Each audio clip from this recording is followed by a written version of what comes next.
মানসিক স্বাস্থ্য বা মেন্টাল হেলথ এই শব্দটি শুনলে আপনার মাথায় প্রথমে কি আসে? খুব জটিল কিছু? আচ্ছা, একটু সহজ করে দেই। ধরুন আপনি জানেন যে আপনার পরিচিত কেউ একজন থেরাপি নিচ্ছে বা কাউন্সেলিং নিচ্ছে। আপনার মাথায় তার সম্পর্কে প্রথমে কোন ভাবনাটা আসে? এ কি পাগল হয়ে গেল? নির্ঘাত ছ্যাঁকা খাইছে। আচ্ছা, ধরুন আপনি আপনি ফাংশনাল হতে পারছেন না। আপনি দীর্ঘদিন ধরে কোনো একটা মানসিক অস্থিরতার মধ্য দিয়ে যাচ্ছেন। কাজে মন বসাতে পারছেন না। আপনি ভাবলেন যে মানুষজন থেরাপি নেয়, আপনি শুনেছেন মানুষজন কাউন্সেলিং নেয়। কিন্তু আপনার মনের মধ্যে একটা সন্দেহ আসলো, আপনার একটা ভয় আসলো যে আমি যে মানুষটির সাথে বিশ্বাস করে কথাগুলো শেয়ার করব, তিনি যদি সেগুলো কাউকে বলে দেন, যদি আপনার সিকিউরিটি হ্যাম্পার হয়, যদি আপনার কথাগুলো ছড়িয়ে পড়ে চারপাশের মানুষের মাঝে। আজকে আমরা মানসিক স্বাস্থ্য নিয়ে প্রচলিত কিছু ভ্রান্ত ধারণা নিয়ে কথা বলবো দ্য পার্পল টক 1.0-তে। দ্য পার্পল টক 1.0 বাংলাদেশের প্রথম এমন একটি লাইভ সিরিজ যেখানে আমরা আপনার ভাষায়, আমার ভাষায় সহজ করে মানসিক স্বাস্থ্য সম্পর্কিত কথাগুলো জানবো, আলোচনা করব। আমাদের আজকের অতিথি ফয়সাল আহমেদ রাফি। তিনি মাইন্ডউইজের ফাউন্ডার এবং চিফ সাইকোলজিস্ট। দীর্ঘ 9 বছরের অভিজ্ঞতায় তার ঝুলিতে রয়েছে শহর থেকে গ্রাম, শরণার্থী থেকে শুরু করে সমাজের সকল স্তরের মানুষের সাথে কাজ করার অভিজ্ঞতা। আজকে তার সেই অভিজ্ঞতা নিয়ে জানবো এবং তার অভিজ্ঞতার আলোকে আমরা মানসিক স্বাস্থ্য সেবা সম্পর্কিত যে ভুল ধারণাগুলো রয়েছে সেগুলো ভাঙার চেষ্টা করব। রাফি ভাই, কেমন আছেন? বেশ ভালো, ধন্যবাদ সাবেক। আপনাকে ধন্যবাদ আপনার ব্যস্ত সময়ের মাঝে আমাদের জন্য সময় বের করবার জন্য। শুরুতেই যদি জানতে চাই, মানসিক স্বাস্থ্য সেবা নিয়ে বাংলাদেশের সবচেয়ে প্রচলিত ভুল ধারণা কোনটা, কি বলবেন? আচ্ছা, থেরাপি নিয়ে মানুষের আগ্রহ দিনে দিনে বাড়ছে বিভিন্ন জায়গাতে। সো ফলাফল দেখা যাচ্ছে যে যেহেতু আগ্রহ বাড়ছে, সো অনেক সময় ভুল ধারণাগুলো আর কি ছড়িয়ে পড়ার আর কি সম্ভাবনাও বেড়ে যায় আর কি। এবং আমাদের যেহেতু বিভিন্ন প্রান্তিক পর্যায় থেকে শুরু করে সকল পর্যায়ে যে আমরা দেখতে পাই যেটা যে মানসিক স্বাস্থ্য বিষয়ে ইনফরমেশন বা তথ্যগুলো খুব কম থাকে বা বিচ্ছিন্নভাবে থাকে, ফলে আমরা অনেকেই বুঝতে পারি না যে কোনটা সঠিক তথ্য বা কোনটা কি। ফলে থেরাপিতে যারা আসেন তাদের অনেকেরই অনেক রকম ভুল ধারণা নিয়ে আসেন। অ্যান্ড একটা কমন আর কি ভুল ধারণা যেটা অনেকের মাঝে আমরা দেখতে পাই যে থেরাপিতে একটা কনভারসেশন করলেই হয়তো সব ঠিক হয়ে যাবে, অথবা একটা আর কি এখানে ম্যাজিক্যাল কোনো ঘটনা ঘটবে যেখানে সবকিছু ভালো করে ফেলবে। তো এই জায়গাটাতে আসলে আর কি আমি মনে করি যে এটা আসলে অনেকেরই ভুল ধারণা যে আসলে এরকম একটা বা দুইটা কনভারসেশনে খুব বেশি যে চেঞ্জ আমরা প্রমিস করতে পারি, বিষয়টা এরকম না। এমনকি কোনো সাইকোলজিস্ট আসলে এটা প্রমিস করতে পারেন না, কারণ থেরাপিউটিক প্রসেস হচ্ছে একটা কন্টিনিউয়াস জার্নি, এবং আমাদের লাইফের যেই বিষয়গুলো আমরা সাফার করি সেগুলো কাটিয়ে উঠতে, এগুলো তৈরি হতে যেমন অনেক সময় লাগে, তেমনি সেগুলো কাটিয়ে উঠতে একটু সময় লাগে। সো থেরাপিস্ট বেশ সময় নেন বিষয়গুলোকে ফিগার আউট করে আসতে, ধীরে ধীরে আপনাকে গাইড করতে, যে আপনি পুরো বিষয়টাকে সলভ করে একটা সাস্টেনেবল চেঞ্জ নিয়ে আসতে পারেন।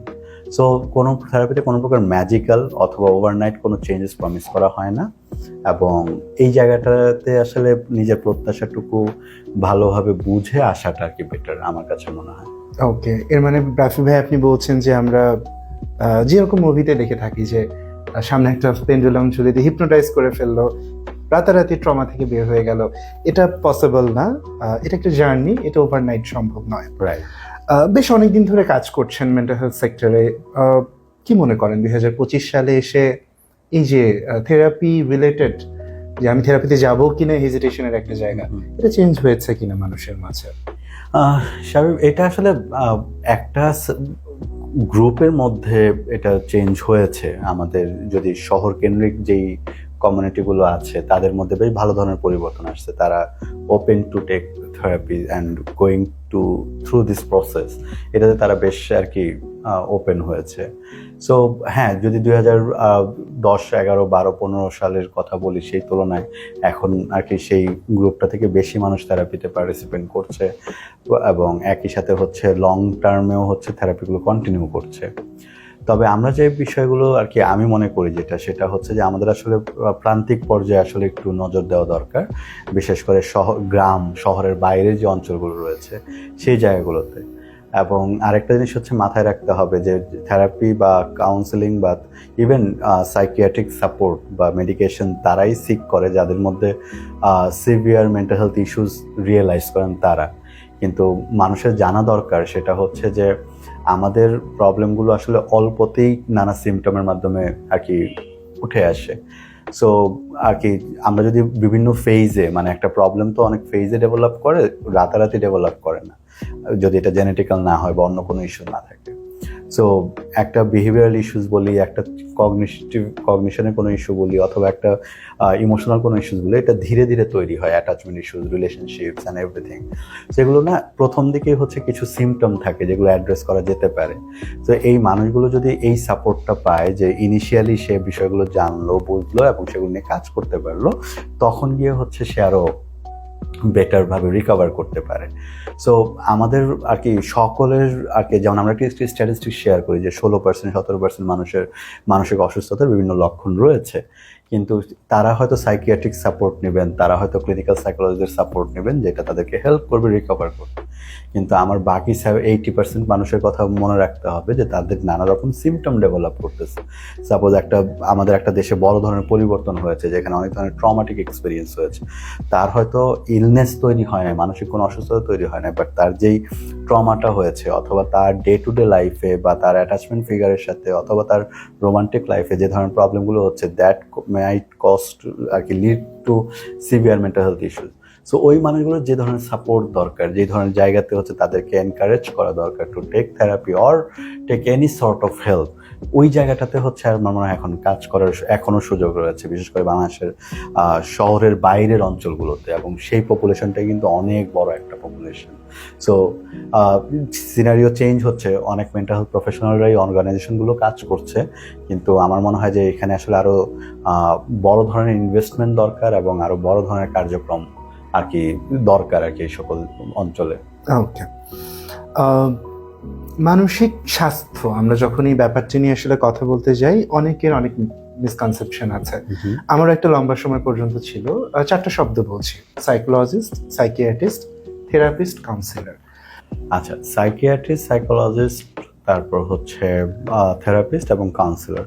প্রথমে কাউন্সিলরের কথা বলি, যে কাউন্সিলর যে কেউ হতে পারে, এবং কাউন্সিলর শুধু মেন্টাল হেলথ রিলেটেড হবে বিষয়টা এরকম না, যে কেউ যে কোনো বিষয়ে কাউন্সিল করতে পারে, অর্থাৎ পরামর্শ দিতে পারে। এবং এটার চর্চাটা আসলে ঐতিহাসিকভাবে অনেক আদিকাল থেকেই হয়ে আসছে, যে বিষয়ে দক্ষ বা যে বিষয়ে অভিজ্ঞ তারা অন্যদেরকে সেই বিষয়ে পরামর্শ দিয়ে থাকেন বা আর কি নিজেদের অভিজ্ঞতাগুলো শেয়ার করে থাকেন। আমাদের মুরব্বী থেকে শুরু করে বিভিন্ন প্রফেশন ওয়াইজ এরকম কাউন্সিলর থাকতে পারেন। অনেকে হচ্ছে এডুকেশন কাউন্সিলর আছেন, অনেকে হচ্ছে কেরিয়ার কাউন্সিলর আছেন, অনেকে হচ্ছে কর্পোরেট কাউন্সিলর আছেন। তো এক একজন এক এক ফিল্ডে আর কি যেই বিষয়গুলো কাজ করে থাকেন। সো কাউন্সিলরের রোলটা আসলে আর কি ওয়ার্ল্ড ওয়াইড আদিকাল থেকেই হচ্ছে একটা কমন একটা ফেজের মধ্যে আছে। এখন যদি আমরা মেন্টাল হেলথ কাউন্সিলিংয়ের কথা বলি, তারাও হয়তো খুব স্পেসিফিকভাবে ফোকাস করবে হচ্ছে সাইকোলজিক্যাল যে প্রিন্সিপালগুলো আছে, যে সাইকোথেরাপিউটিক টুলস অ্যান্ড অ্যাপ্রোচেসগুলো আছে, সেগুলো অ্যাপ্লাই করে একটা মানুষের চিন্তা, আচরণ এবং অনুভূতির দিকগুলোকে এক্সপ্লোর করবেন, সেগুলোতে কোথায় কোথায় পরিবর্তন আনতে হবে সেই অনুযায়ী গোল সেট করবেন এবং সেগুলো নিয়ে কাজ করবেন। সো এইটাই মূলত হচ্ছে থেরাপিরও কাজ। সো মেন্টাল হেলথে কাউন্সিলিং বলতে আসলে ওই থেরাপিউটিক প্রসেসটাকে আর কি ইন্ডিকেট করে। সো এখন আসতে পারি যে থেরাপিস্ট কারা। সো থেরাপিস্ট হচ্ছে যারা হচ্ছে স্পেসিফিক কোনো থেরাপিউটিক প্রসেসে প্রপারলি ট্রেনিং পেয়েছে বা প্রশিক্ষণ নিয়েছে, তারপর কারো সুপারভিশনে থেকে প্র্যাকটিস করেছে, নিজেকে এনরিচ করেছে, তাদেরকে আমরা বলতেছি থেরাপিস্ট। ওনারা কারো না কারো আন্ডারে থেকে, গাইডেন্সে থেকে ওনারা থেরাপি প্র্যাকটিস করে থাকেন এবং সেই অনুযায়ী হচ্ছে চেঞ্জগুলো আর কি আনতে সাহায্য করেন। যে কেউ থেরাপিস্ট হতে পারে, যদি আমি বিশ্বাস করি প্রত্যেকটা মানুষের মানবীয় কিছু গুণাবলী রয়েছে, তাদের সহমর্মিতা রয়েছে, তারপর হচ্ছে মানুষের কথা শোনার মানসিকতা রয়েছে। সো আমাদের কারো কারো মাঝে হয়তো একটু বেশি রয়েছে, যারা হচ্ছে অন্যের কথা আমরা শুনতে পারি বা শুনতে চাই। সো আমরা চাইলে হচ্ছে তখন থেরাপিউটিক কোনো প্রসেসের উপর ট্রেনিং নিয়ে আমরা হচ্ছে থেরাপিস্ট হতে পারি। যেমন মনে করেন যে সিবিটি বলি, টিএ বলি, অথবা ইএমডিআর বলি, বা অন্য কোনো থেরাপিউটিক টেকনিক বলি, যেখানে হয়তো আমার সাইকোলজির ব্যাকগ্রাউন্ড না হলেও চলবে, কিন্তু আমি একটা সিস্টেমের মধ্যে থেকে, একটা প্রক্রিয়ার মধ্যে থেকে আমি নিজেকে ডেভেলপ করতে পারবো এবং সে অনুযায়ী আমি প্র্যাকটিস করতে পারবো। তো এক্ষেত্রে প্রত্যেকটা থেরাপিউটিক ইনস্টিটিউটেরই নিজস্ব কিছু গাইডলাইন আছে, কিছু আওয়ারলি রিকোয়ারমেন্ট আছে, সে কিছু সুপারভিশনের রিকোয়ারমেন্ট আছে, যেটা আমাদের মেন্টাল হেলথ প্রফেশনাল বলি অথবা থেরাপিস্ট যারা হবেন তাদের সেগুলো ফলো করতে হবে এবং সেগুলো মেনটেন করতে হবে। তো এটা থেরাপিস্টদের আর কি জায়গা। তারপর আসি সাইকিয়াট্রিস্ট এবং সাইকোলজিস্ট। সাইকিয়াট্রিস্টদের কথা বলবো যে ওনারা এমবিবিএস ডিগ্রি প্রাপ্ত একজন ডক্টর। সো ওনারা বায়োলজিক্যাল বেসিসগুলোকে এক্সপ্লোর করেন, যে আমরা একটা মানুষ কী ধরনের আচরণ করছে, কী ধরনের অনুভূতির মধ্য দিয়ে যাচ্ছে অথবা কী ধরনের চিন্তা করছে, সেইগুলো ওনারা অ্যানালাইসিস করে ওনারা বায়োলজিক্যাল জায়গাগুলোকে অ্যাড্রেস করেন, যে ওনার কী ধরনের কেমিক্যাল কম্পাউন্ড চেঞ্জ হচ্ছে অথবা কী ধরনের রিয়াকশন আসতেছে তার ব্রেইন অ্যাক্টিভিটিতে, সেগুলো অ্যাসেস করে সে অনুযায়ী ওনারা মেডিকেশনের মাধ্যমে ওনারা ট্রিটমেন্ট করে থাকেন। তো এখানে অবশ্যই মাথায় রাখতে হবে সেটা যে একমাত্র সাইকিয়াট্রিস্টই অথরাইজ টু প্রেসক্রাইব মেডিসিন। অন্য কোনো ডোমেইনের কেউ মেডিসিন প্রেসক্রাইব করতে, কোনো ডোজ নির্ধারণ করতে, এমনকি কোনো ওষুধ খাবে কি খাবে না, কন্টিনিউ করবে কি করবে না, সেটা বলারও রাইট কারণ নাই। যেমন আমার কাছে যখন কেউ জানতে চায়, ভাই আমার সাইকিয়াট্রিস্ট এই ওষুধ দিয়েছে, আমি কি এটা কন্টিনিউ করবো না বন্ধ করে দিব, আমি খুব স্পষ্ট বলে দিই যে এটা আপনার ডক্টরের সাথে কনসাল্ট করবেন, আমি এখানে বলার কোনো রাইট আমার নাই। তো এইটা একটা ইয়েতে। আর সর্বশেষ সাইকোলজিস্টের কথা বলতে পারি। সাইকোলজিস্ট বাংলাদেশের কনটেক্সটে সাইকোলজিস্ট মানেই মনে করা হয় থেরাপি, ওনারা থেরাপি দেন। বাট সাইকোলজিস্ট অনেক ধরনের সাইকোলজিস্ট হতে পারেন। তো কেউ আপনার মনে করেন clinical psychologist, counselling psychologist, educational psychologist, এখানে যারা অ্যাপ্লাইড ফিল্ডে আছেন তারা থেরাপি দিতে পারেন, বা তাদের ওই ট্রেনিংটা থাকে এবং সুপারভিশনটা থাকে। আবার অ্যাপ্লাইড ছাড়াও এক্সপেরিমেন্টালে যেতে পারে অথবা রিসার্চে যেতে পারে অথবা অন্য কোনো ডোমেইনে যেতে পারে, তারাও নিজেদের ডোমেইনে সাইকোলজিস্ট হিসেবে কাজ করতে পারে।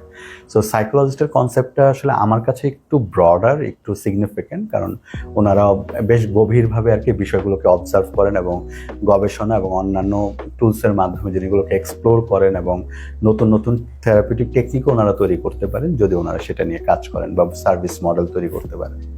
তো সাইকোলজিস্ট হিসেবে আমি মনে করি যে তার আর কি রোল এবং তার কাজ ব্যাপ্তিটা আরেকটু বড় এবং সে আরেকটু আর কি ক্যাপাসিটি বিল্ডিংয়ের জায়গাতেও সে কাজ করতে পারে। সো তার জায়গাটা আরেকটু সিগনিফিক্যান্ট আমার কাছে লাগে।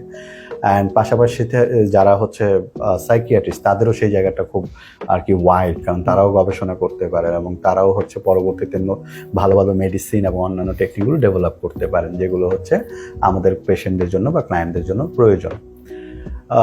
তো এই মূলত ডিফারেন্সগুলো আমার কাছে মনে হয়। অ্যান্ড রিসেন্টলি যেই কারণে এই বিষয়গুলো নিয়ে এত আলোচনা হচ্ছে, কারণ প্রচুর পরিমাণে মানুষ ভুল থেরাপিস্ট বা সাইকোলজিস্ট চুজ করতেছে, ভুল সাইকিয়াট্রিস্টের কাছে যাচ্ছে অথবা ভুল চিকিৎসা হচ্ছে বা ট্রিটমেন্ট হচ্ছে। এই জিনিসগুলো আমাদেরকে খুব অনাস্থা তৈরি করছে আমাদের অনেকের মাঝেই। তো আমি সাইকিয়াট্রিস্টদের ডিগ্রি তো এবং তাদের সার্টিফিকেশন ডেফিনেটলি মেডিকেল বোর্ড থেকে আসবে। সো ওইটা নিয়ে আমার কোনো ডাউট নাই বা আমাদের থাকা উচিত না। যদি কেউ এই ধরনের পান, সার্টিফিকেশন মেডিকেল পরীক্ষা পাশ করে তারপরেই উনি এই জিনিসগুলো পান, সো ওইখানে কোনো ডাউট থাকা উচিত না। অন্যদিকে যেহেতু বাংলাদেশের সাইকোলজি, থেরাপি এবং এই বিষয়গুলো নতুন, সো অনেকেই জানেন না, যেহেতু কোনো অথরিটিও নাই, সো ফলে দেখা যায় যে অনেকেই নিজেদের নিজ নামে নানাভাবে আর কি থেরাপিস্ট অথবা কাউন্সিলর বলে নিজেদের প্র্যাকটিস করছেন বা কাজ করছেন। সো যেহেতু সেন্ট্রালি কোনো সুপারভিশন নাই, কোনো কি বলবো যে কোনো ধরনের অথরিটি নাই, সো ফলে যে যেভাবে খুশি করছে, ফলে ওই যে ভুল ধারণাগুলো আরো বেশি পরিমাণে আর কি ছড়িয়ে পড়ছে। আমি খুব ব্যক্তিগতভাবে একটা জিনিস মনে করি, যেটা যে থেরাপিউটিক টেকনিকে, বিশেষ করে থেরাপির বিষয়টাতে, এইটাতে মানুষের আর কি বোঝা উচিত যে সে যে থেরাপিস্ট বা কাউন্সিলরের কাছে অথবা যে সাইকোলজিস্টের কাছে যাচ্ছে তার রিয়েল লাইফ ট্রেনিং আছে কিনা। ইদানিং যেটা দেখা যায় যে অনেকেই অনলাইন বেসড ট্রেনিং করে নিজেকে থেরাপিস্ট বা সাইকোলজিস্ট হিসেবে ডিক্লেয়ার করছেন আর কি। কিন্তু ব্যক্তিগতভাবে আমি এটা কমপ্লিটলি আমার ব্যক্তিগত মতামত, আমি অন্য কাউকে ছোট করব না বা বড় করব না। আমি মনে করি যেটা যে থেরাপি এতটা ইন্টেন্সিভ একটা বিষয়, এটা হাতে কলমে প্রশিক্ষণ না নিলে, শুধু অনলাইনে কয়েকটা ক্লাস করে আমি নিজেকে থেরাপিস্ট হিসেবে পরিচয় দিতে পারি না। আমার হয়তো অনেক অনলাইন কোর্সেস করা আছে, সার্টিফিকেশনও আছে আমার, কিন্তু আমি সেগুলোকে নিজেকে পরিচয় দিতে পারি না যে এটা আমি থেরাপিস্ট বা আমি হচ্ছে এই বিষয়ে ইয়ে করতে পারি। সো এই জায়গাটা আর কি একটু বোঝা দরকার যারা প্র্যাকটিস করছেন বা যারা এই বিষয়তে অথরিটিতে আছেন এবং যারা আমাদেরকে শুনছেন অডিয়েন্স, তাদেরও জানা দরকার যে থেরাপিস্ট বা সাইকোলজিস্টের সাথে উনি কথা বলছেন ওনার আসলে রিয়েল লাইফের ট্রেনিং এবং কাজ করার অভিজ্ঞতা আছে কিনা এবং ওনার সুপারভিশন আছে কিনা।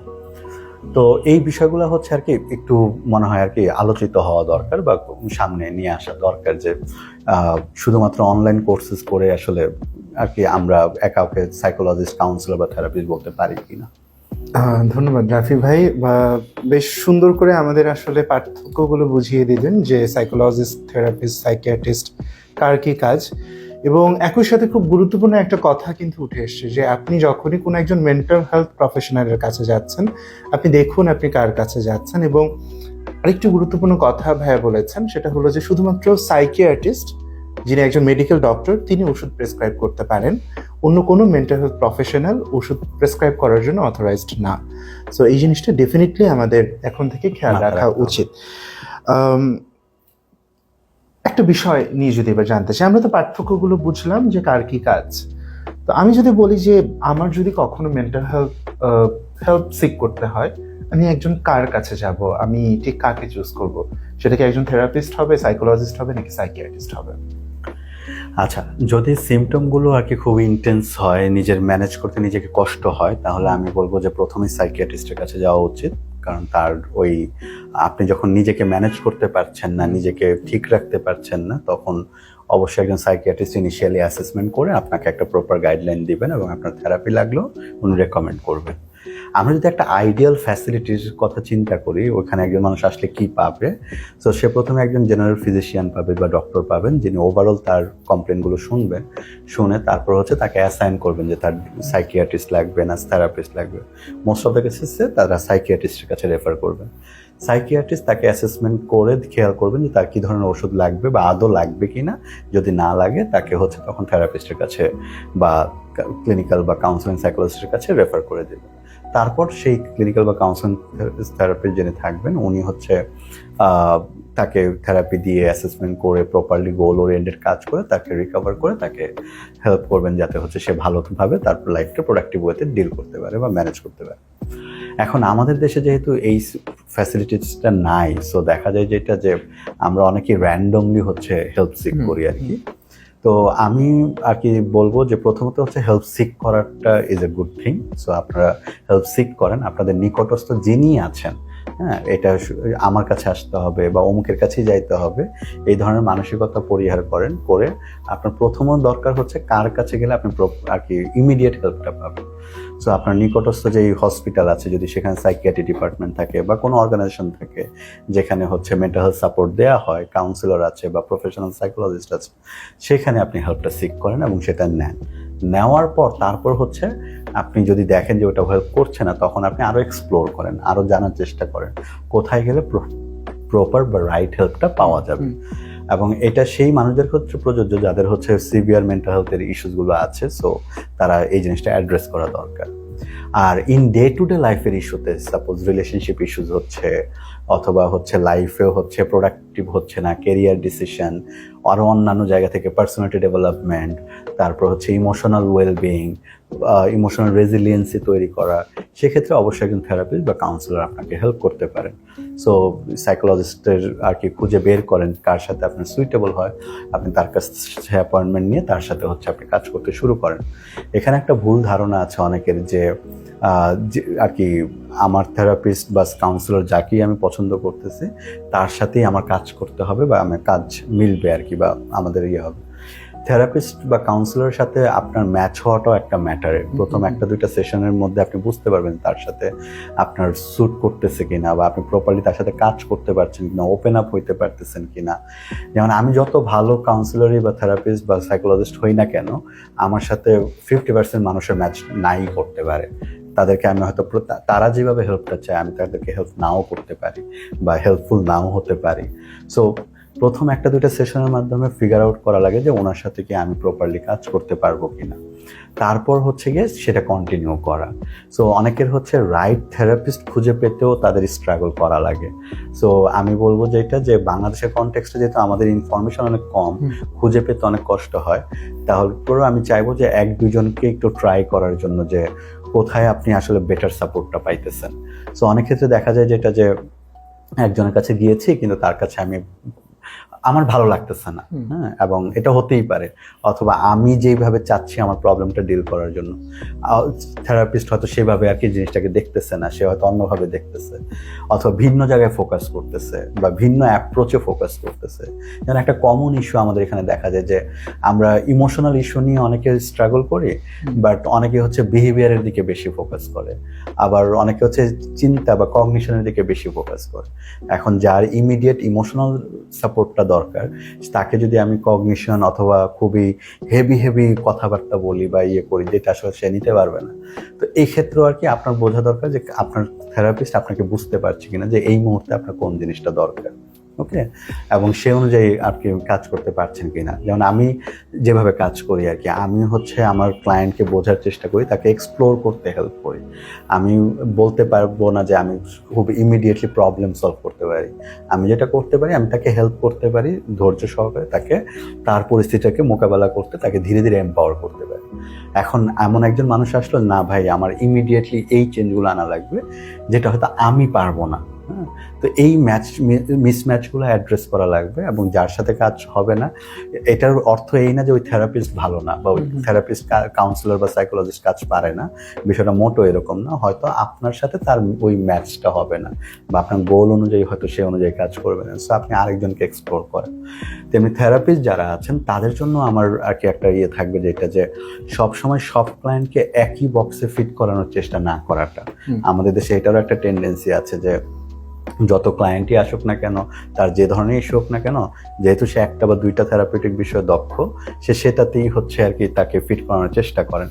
এখন দেখা যায় যে ক্লায়েন্ট হয়তো সেটাতে খুব বেশি কোঅপারেট করতে পারছে না বা করবে না, তো সেটাও আর কি বেশ ডিফিকাল্ট হয়ে যায়। সো এই লেট গো করতে পারাটা, যে না ফিট নাও করতে পারে, অন্য কারোর সাথে তার ভালো ম্যাচ হতে পারে, তেমনি ক্লায়েন্টের পার্সপেক্টিভ থেকেও সেও অন্য কাউকে এক্সপ্লোর করতে পারে এবং ভালো হেল্প নিতে পারে, এবং আস্তে আস্তে তার জন্য বেস্ট ফিট যেটা, সেই থেরাপিস্টের কাছ থেকে সে সাপোর্টটা নিতে পারে। সো এই জায়গা থেকে আর কি তাদের ডিসিশন মেক করতে হয় এবং একটু ওপেন থাকা লাগে। তো আমি রেকমেন্ড করবো যে আপনার একদম নিকটস্থ, এখন তো অনলাইনেও অ্যাভেলেবেল থেরাপির সাপোর্টগুলো, সো আপনার নিকটস্থ এবং অ্যাভেলেবেল জায়গা থেকে আপনি সাপোর্টগুলো সিক করেন, তারপর গিয়ে আপনি ডিসিশন নেন যে আপনি কার কাছে কন্টিনিউ করবেন বা কিভাবে করবেন। ওকে, ধন্যবাদ জাফি ভাই আসলে এত সুন্দর করে বলবার জন্য। তো ডেফিনেটলি হচ্ছে আপনি যদি মনে করেন যে আপনি মানসিকভাবে বিপর্যস্ত এবং আপনার সহযোগিতা প্রয়োজন, আপনার নিকটস্থ যিনি মেন্টাল হেলথ প্রফেশনাল রয়েছে তার কাছে হেল্প সিক করাটাই সবচেয়ে বুদ্ধিমানের কাজ বাংলাদেশের প্রেক্ষাপটে। রাফি ভাই, আরেকটা জিনিস একটু জানতে চাই, সেটা হলো যে আমাদের আরেকটা মিসকনসেপশন রয়েছে, কমন মিসকনসেপশন, যে আমি এক প্রকার মেন্টাল হেলথ প্রফেশনালের কাছে গেলাম, হয়তো আমি সাইকিয়াট্রিস্টের কাছে গেলাম, আমি মনে করছি আমি সাইকোলজিস্টের কাছে যেতে পারবো না, বা আমি কোনো থেরাপিস্টের কাছে যেতে পারবো না। আবার আমি প্রেফার করছি আমি থেরাপিতে যাব, আমার থেরাপিস্ট আমাকে বলছে যে আপনার হয়তো একটু মেডিকেশন দরকার হতে পারে, বাট আমি ডক্টরের কাছে যাচ্ছি না। তো এই থেরাপি এবং সাইকিয়াট্রিক ট্রিটমেন্ট এটা কি একসাথে হতে পারে কি? অবশ্যই হতে পারে এবং হওয়া উচিত অনেকের ক্ষেত্রে। কারণ যারা হচ্ছে মেন্টাল হেলথ ইলনেস বা এই ধরনের সিমটমগুলোর সিভিয়ার সিমটমের মধ্যে দিয়ে যাচ্ছে, তাদের ডেফিনেটলি দুইটা ট্রিটমেন্ট একসঙ্গে চলা লাগতে পারে, এবং সেক্ষেত্রে ওপেন থাকা জরুরি। কারণ হচ্ছে যেটা যে অনেক সময় দেখা যায় যে মেডিকেশনগুলো, আপনার যে সিমটমগুলো আছে সেগুলো ম্যানেজ করতে মেডিকেশনের হেল্প লাগবে। সো ডক্টরের প্রেসক্রাইব ডোজ অনুযায়ী সেগুলো কমপ্লিট করতে হবে, আর থেরাপিস্টের সাথে কন্টিনিউয়াসলি কাজ করে ইস্যুসগুলো থেকে রিকভার করতে হবে। তো সেক্ষেত্রে ডেফিনেটলি দুটো ট্রিটমেন্ট একসঙ্গে চলতে পারে, এমনকি একটার পরিপূরক হিসেবে কাজ করতে পারে। সো অনেকেই আসেন যে আমি নিতে চাই না, ওষুধ নিতে চাই না, আমি শুধু থেরাপি নিতে চাই, আবার অনেকেই আসেন আমি শুধু ওষুধ নিতে চাই, থেরাপি নিতে চাই না। তো এটা আসলে আমার বা আপনার ডিসিশন না, আপনার ইস্যুজের ইন্টেন্সিটি, সেখানে করণীয় কি, সেই ভালো অবজারভেশন অ্যাসেসমেন্ট করে দেন ডিসিশনটা নিতে হয়। সো একজন ডক্টর সেই ডিসিশনটা নিতে পারেন, একজন থেরাপিস্ট বা কাউন্সিলর আপনাকে সেই ডিসিশনটা রেকমেন্ড করতে পারেন, বাট আপনি আগে থেকেই হয়তো মিসকনসেপশনের কারণে হোক, অনেকে ফিয়ার থেকে হোক, এ ধরনের জায়গাতে অনেক সময় আসেন বাট দুটো একসঙ্গে চলতে পারে। ওকে, দীর্ঘদিন ধরে মানসিক স্বাস্থ্য নিয়ে কাজ করছেন। আমি যদি এবার একটু আপনার বেশ অনেক বছরের অভিজ্ঞতা একটু গ্রাউন্ড রিয়েলিটি নিয়ে জানতে চাই যে বাংলাদেশের বিভিন্ন সেক্টরে, শহরে মেন্টাল হেলথ সেক্টরটা এটা অনেকটা অ্যাভেলেবেল হয়েছে, মানুষ অনেক বেশি সচেতন। প্রত্যন্ত অঞ্চলের কথা একটু আগে বলছিলেন, যেখানে হয়তো শব্দগুলো কেউ জানেও না। আবার আপনি কাজ করেছেন বিভিন্ন ছিন্নমূল জনগোষ্ঠীকেও নিয়ে। তো ইন এ ব্রড রেঞ্জ বাংলাদেশে গ্রাউন্ড রিয়েলিটিটা কি আসলে? আচ্ছা, আমি কয়েক বছর আগে একটা এলাকায় গিয়েছিলাম আর কি, একটু রিমোট এরিয়া আর কি। সো সেখানে হচ্ছে আপনার একটা স্কুলের প্রোগ্রামে প্যারেন্টস, টিচার্স এবং শিক্ষার্থীদের আর কি একটা মিটিং ছিল। তো সেখানে আমি একটা সেশন নিয়েছিলাম বা একটা স্পিচ দিয়েছিলাম। তো তারপর আবার আমি পার্সোনালি বসেছি যাদের ইস্যুস ছিল তাদের সঙ্গে কথা বলতে।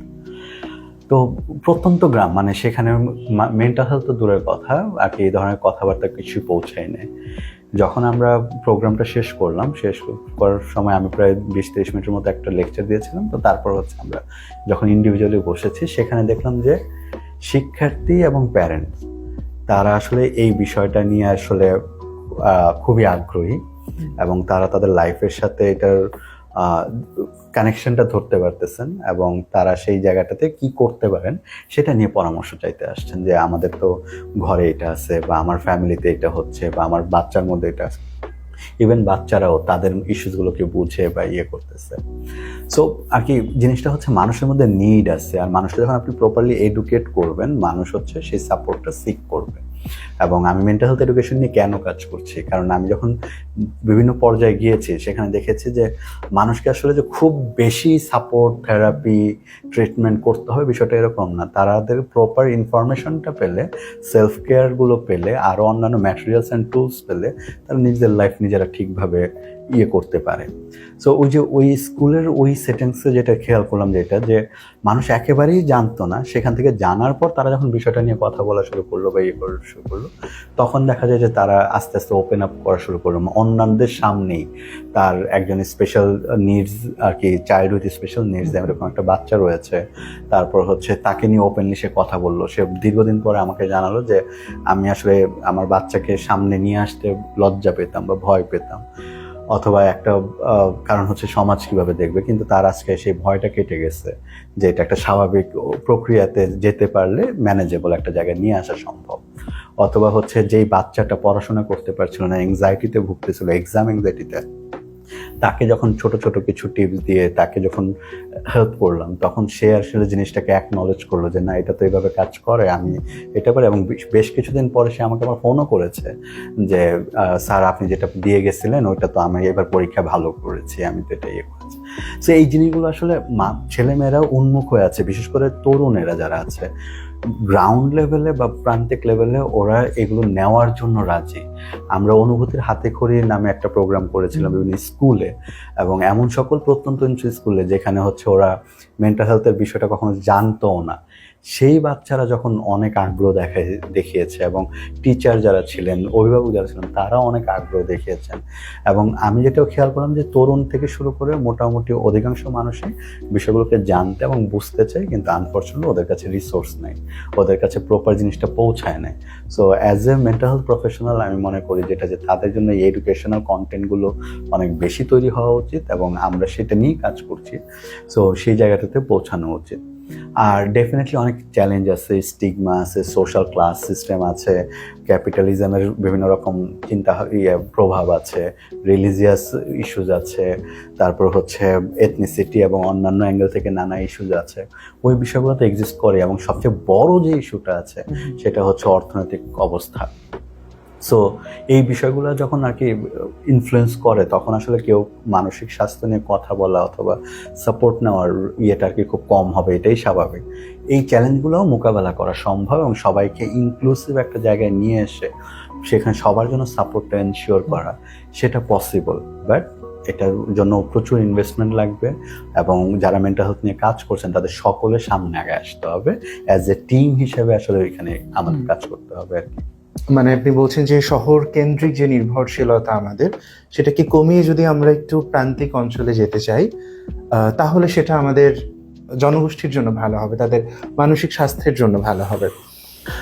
ওকে রাফি ভাই, এবার একটু জানতে চাই, এই যে মানসিক স্বাস্থ্য নিয়ে দেখা যায় যে আমাদের মাঝে অনেক কুসংস্কার আছে, হ্যাঁ? তো যেমন হতে পারে যে কোন একটা মানুষ হয়তো স্কিজোফ্রেনিয়ার সে লক্ষণগুলো প্রকাশ করছে, তাকে হয়তো সহজেই ফিরে আনা সম্ভব, বাট মানুষজন তাকে ধিক্কার জানাচ্ছে, তাকে পাগল বলছে, যে এর সাথে তুমি এসে যাবে, আইসোলেট করে ফেলছে। সেম দেখা যাচ্ছে যে কোনো একজন শিক্ষার্থী, খুব ছোট একটা বাচ্চা, তার হয়তো 1-2টা কাউন্সেলিং এ সে সুস্থ হয়ে যেতে পারে, সে হয়তো জীবনের স্বাভাবিক গতি ফিরে পেতে পারে, কিন্তু তাকেও দেখা যাচ্ছে যে শুধুমাত্র কুসংস্কারের জন্য আহ, একটু প্রান্তিক অঞ্চলে দেখা যেতে পারছে যে বিভিন্ন প্র্যাকটিস করা হচ্ছে। মানসিক স্বাস্থ্যকে নিয়ে এটা আমাদের জীবনের গতিকে কতটা প্রভাবিত করে? এটা আর কি কুসংস্কার বা বদ্ধমূল ধারণা যাই বলি না কেন, এই বিষয়গুলো আসলে আমাদের মানসিক অবস্থাকে প্রভাবিত করবে, এটাই স্বাভাবিক। কারণ মানুষ হিসেবে তো আমরা একটা সমাজে বাস করি। তো একটা সমাজের অন্যান্য মানুষজন আমাকে কিভাবে পারসিভ করে, কিভাবে ট্রিট করে, এটা ম্যাটার করে। এখন আমি যখন তাদের থেকে ভিন্ন কোনো আচরণ করি এবং সেই আচরণটার কারণে হচ্ছে তারা যখন আমাকে আঘাত করে অথবা আমাকে বুলি করে, তখন স্বাভাবিকভাবে আমি মানসিকভাবে আর কি কষ্ট পাই, বা সেটা হচ্ছে আমার প্রোডাক্টিভিটিকে কমিয়ে দেয়। সো যে কোনো ধরনের কুসংস্কার বলি অথবা আর কি বদ্ধমূল ধারণা অথবা হচ্ছে নেতিবাচক চিন্তা ভাবনা, এই জিনিসগুলো আমাদের সার্বিক ওয়েলবিংকে হচ্ছে প্রভাবিত করে নেতিবাচকভাবে। এবং আর শুধু এটা প্রান্তিক পর্যায়ে, এটা শহরেও এটা প্রচুর আছে, যে কেউ যখন মানসিকভাবে কোনো ধরনের দুর্দশাগ্রস্ত থাকে অথবা বিপর্যস্ত থাকে, তাকে নিয়ে হাসাহাসি করা, তাকে নানা রকম ট্যাগ দেওয়া, তাকে নানা রকমভাবে হেয় করা, এই বিষয়গুলো হচ্ছে আমরা দেখতে পাই আর কি। তো ডেফিনেটলি একজন মানুষের যখন ছোট ছোট কোনো সিমটম থাকে, সেটা নিয়ে হয়তো সে কাজ করলে রিকভার করতে পারে, বাট এই পারিপার্শ্বিক নেতিবাচক মানসিকতার কারণে সে দেখা যায় সেটা নিয়ে হেল্প সিক করে না, অথবা সেটা নিয়ে কথা বলতে সাহস পায় না, অথবা হচ্ছে তার আত্মবিশ্বাস, তার সেলফ কনফিডেন্স অন্যান্য জায়গা থেকে আর কি তার প্রোডাক্টিভিটি এগুলো সব কমিয়ে দেয়। তো এই জায়গাগুলো হচ্ছে আর কি আমার মনে হয় যে আমাদের অ্যাড্রেস করা দরকার, বিশেষ করে শিশুদের ক্ষেত্রে বা কিশোর কিশোরীদের ক্ষেত্রে। যেটা দেখতে পাই আমরা, যে ওদেরকে নানা রকম নেতিবাচক কথা বললে সেটা ওদের ব্যক্তিত্ব গঠনের উপর প্রভাব ফেলে। সো এই বিষয়গুলোও তখন তাদেরকে করে। যেমন একটা বাচ্চা খুব স্বাভাবিকভাবেই এক্সাম অ্যাংজাইটিতে তার ভুগতে পারে, কারণ তার এক্সাম ভয় লাগতে পারে। সো সেটা তাকে কাটিয়ে ওঠানো সম্ভব, কিন্তু তাকে সেটা কাটিয়ে উঠতে হেল্প না করে বরং তাকে হচ্ছে ভীতু, তাকে হচ্ছে আর কি তুই পারিস না, তোর দিয়ে হবে না, এই টাইপের কথা যখন কন্টিনিউয়াসলি বলতে থাকি, তার মোরাল অনেক ডাউন হয়ে যায়। সে স্বাভাবিকভাবেই সে পারে না নিজেকে আর কি প্রপারলি কোপ আপ করতে। তো এই ক্ষেত্রে আর কি প্যারেন্টস থেকে শুরু করে চারপাশে সোসাইটিতে যারা আছে তাদের দরকার হচ্ছে কিছুটা হলেও এখানে ওপেন থাকা এবং হেল্পটা এগিয়ে আসে আর কি, শিক্ষক, প্যারেন্টস বা অন্যান্য যারা থাকেন, যাতে এই বাচ্চাটার ক্ষেত্রে আমরা যেন আরো যত্নশীল হই। এমনকি একজন বড় মানুষ যিনি অফিসে কাজ করছেন বা কর্মক্ষেত্রে বিভিন্ন ধরনের দায়িত্বে আছেন, তাদেরকেও যখন আমরা নেতিবাচকভাবে যখন কোনো কিছু দেখি, সেটা তার মানসিক অবস্থাকে প্রভাবিত করে, তার প্রোডাক্টিভিটিকে প্রভাবিত করে। এখন মনে করেন যে আমার হয়তো একটু এংজাইটি আছে, সো এখন আমি একজন সাইকোলজিস্ট, সো আমার এংজাইটিটা হয়তো ম্যানেজেবল জায়গায় নাই, মানে ম্যানেজেবল জায়গায় আছে, মানে এটা পুরোপুরি কিওর করা হয়তো সম্ভব না। এখন আমাকে যখন এটার কারণে বারবার হেয় প্রতিপন্ন করা হবে বা ছোট করা হবে, স্বাভাবিকভাবেই আমি আর সাইকোলজি প্রফেশনটাকে হয়তো পার্সু করতে পারবো না। অথবা হচ্ছে মনে করেন যে সামাজিকভাবে যখন কেউ আমাদেরকে ছোট করে বা করবে, তখন দেখা যাবে যে আমরা ওই জায়গাটা নিয়ে আসলে খুব বেশি ভালো ফিল করব না। সো এই কারণে এই বিষয়গুলোকে আসলে আমাদের আর কি মাথায় রাখতে হয়, যে কুসংস্কার বলি, স্টিগমা বলি, অথবা নিজেদের নেতিবাচক মানসিকতা, আমার নেতিবাচক মানসিকতার কারণে তুমি যদি কোনো কারণে সাফার করো, এটা তো তোমার লাইফের স্বাভাবিক আর কি গ্রোথটাকে ব্যাহত করতেছে। তো এক্ষেত্রে সতর্ক হওয়া, যে আমার কোনো নেতিবাচক চিন্তা অথবা আমার কোনো কুসংস্কার বা বদ্ধমূল ধারণার কারণে আমার পাশে যে মানুষটা আছে তার গ্রোথটা যাতে ব্যাহত না হয়, তো সেদিকে খেয়াল রাখাটা জরুরি আমার মনে হয়। ধন্যবাদ রাফি ভাই। আসলে আমরা আজকে বেশ স্টিগমার কথা বললাম, বেশ কিছু স্টিগমার কথা, এবং কোথাও না কোথাও প্রতিটা জায়গায় আমাদের যেটা উঠে এসছে যে আমাদের একটা সচেতনতার অভাব রয়েছে, আমাদের মানসিক স্বাস্থ্য নিয়ে যে শিক্ষার অভাবের জায়গাটা সেটা রয়েছে। তো আপনি দীর্ঘদিন ধরে কাজ করছেন, আপনি মাইন্ডউইজের ফাউন্ডার এবং চিফ সাইকোলজিস্ট। তো একটু যদি বলতেন যে মাইন্ডউইজ এটা নিয়ে কি কাজ করছে? আচ্ছা, আমি আলোচনা বিভিন্ন পর্যায়ে যেটা বললাম যে বাংলাদেশের প্রান্তিক পর্যায়ে মানুষজন আসলে মেন্টাল সম্পর্কে জানতে চায়, সাইকোলজি সম্পর্কে বুঝতে চায়, এবং আমরা যেটা খেয়াল করেছি তাকে প্রপার ইনফরমেশনটুকু দিলে এবং কিছু বেসিক টুলস যদি আমরা শেয়ার করি, তাতেই মানুষগুলো নিজেদের ডে টু ডে লাইফের নানা ইস্যু থেকে বের হয়ে আসতে পারে বা ভালো ফিল করতে পারে। সো সেই লক্ষ্যেই হচ্ছে আমার ফিলসফিটা ছিল এইটা যে আমি মানুষের জন্য মানসিক স্বাস্থ্যসেবাটাকে সহজলভ্য এবং মানসিক স্বাস্থ্য বিষয়ক যত তথ্য আছে, এডুকেশনাল ম্যাটেরিয়ালস আছে, সেগুলো অ্যাভেলেবেল করতে চাই।